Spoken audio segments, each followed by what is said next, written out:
Sir, अभी जैसे कि मैं बोल रहा हूँ यूट्यूबर्स बाहर के जो है फॉरेन के, अगर उन्होंने कोई भी एक वीडियो निकाल दिया कि how beneficial is phlebotomy like donation, blood donation for body builders. So दूसरे दिन हमारे इंडियन बॉडी बिल्डर्स में रेस लगती है ब्लड डोनेट करने के लिए। सो क्या सर हाई कोलेस्ट्रॉल के ऊपर ब्लड डोनेट करना जरूरी है और उसका कोई भी बेनिफिट होगा, खास करके जब only high cholesterol is not the reason for your blockages. It has to get combined with platelets or high RBCs or other things like that. So इसके बारे में थोड़ा सर एक्सप्लेनेशन मिले तो। Right. See, basically क्या होता है, most of the bodybuilders they who are on steroids, on growth hormones and all, उनका RBC count बढ़ जाता है, ठीक है।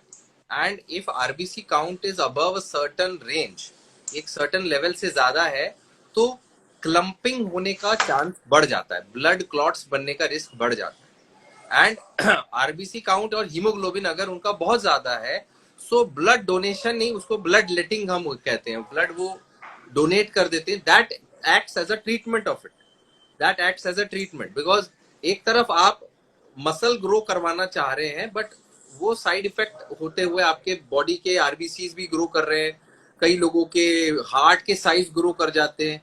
सो people are just thinking of ways to temporary stop, temporarily handle that. So blood donation will temporarily help, but वो उसी stage पे करना चाहिए अगर उनका जिसका भी ब्लड प्रेशर हायर साइड रहता है, आरबीसी काउंट और हीमोग्लोबिन हायर साइड है, आयरन लेवल्स नॉर्मल है, तब। वरना क्या होगा, कई लोगों में क्या होता है, because of this RBC high, उनके बिकॉज आरबीसी का जनरेशन बोन मैरो से हो रहा है, एंड आरबीसी बनने में आयरन यूज अप हो जाता है, and many time these body builders have a low iron level and they go and donate blood. अब उनके आरबीसी बनेंगे और स्टिमुलेट होगा कि भाई आरबीसी कम हो गए, बनाओ, अब आयरन है नहीं, तो अब उनको वीकनेस शुरू हो जाती है, रिकवरी नहीं होती है, एक्सरसाइज नहीं कर पाते, फिर सोचते हैं ये डाल लूं क्या, वो डाल लूं क्या, ये स्टेरॉइड वो ले।